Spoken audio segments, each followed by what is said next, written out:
Hi friends, welcome to my channel. ఇక Shivayya లొకేషన్ని trace చేస్తూ JD team మొత్తం ఆ స్పాట్కి వెళ్తారు. ఇక అక్కడ జేడీ టీం మెంబర్ ఒక బిల్డింగ్ని చూపిస్తూ జేడీకి ఇలా చెప్తూ ఉంటుంది, మనకు వచ్చిన సిగ్నల్స్ అన్నీ ఆ బిల్డింగ్ నుంచే వస్తున్నాయి మేడం అని చెప్పగానే ఇక జేడీ ఆ బిల్డింగ్ మొత్తం పరిశీలనగా చూసి ఇక బిల్డింగ్ మొత్తం మీనన్ మనుషులే ఉన్నారు అని అంటూ ఉంటుంది. ఇక మనకు వచ్చిన ఇన్ఫర్మేషన్ ప్రకారం మీనన్ స్వయంగా వస్తున్నాడు అంటే శివయ్య బాబాయ్ ప్రాణానికి థ్రెడ్ ఉన్నదన్నమాట. శివయ్యని చంపడానికి మీనన్ వస్తున్నాడన్నమాట అని జేడీ అంటూ ఉంటుంది. ఇక కేడి ఎలాగైనా శివయ్యని కాపాడాలి జేడీ అని అంటుండగా ఇక జేడీ కేడి టీం మొత్తం బ్యాక్ నుండి మీనన్ మనుషులని అటాక్ చేసి వెనకాల నుండి వాళ్ళని కొడుతూ శివయ్య దగ్గరికి చేరతారు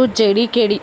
ఇక అక్కడున్న రౌడీ శివయ్యని కొట్టిన విధానాన్ని చూస్తూ కోపంగా ఆ రౌడీని జేడీ కొడుతూ ఉండగా, వద్దు జేడీ, ముందుగా శివయ్య బాబాయ్ని హాస్పిటల్కి తీసుకెళ్ళాలి అని కేడి అంటుంటాడు. మరోవైపు మీనన్ శివయ్య ఉన్న బిల్డింగ్లోకి ఎంటర్ అయ్యి స్టెప్స్ ఎక్కుతూ ఉంటారు. ఇక జేడీ కేడి శివయ్యని తీసుకొని హాస్పిటల్కి వెళ్తూ ఉంటారు. ఇక మీనన్ స్టెప్స్ ఎక్కుతూ ఉంటాడు. ఇక మీనన్ జేడీ కేడీలకి ఎదురుపడతాడా? మీనన్ని తప్పించుకొని జేడీ శివయ్యని హాస్పిటల్కి ఎలా చేరుస్తుంది? మీనన్ని కూడా జేడీ పట్టుకుంటుందా? రాను ఎపిసోడ్స్లో చూద్దాం. Thank you for watching.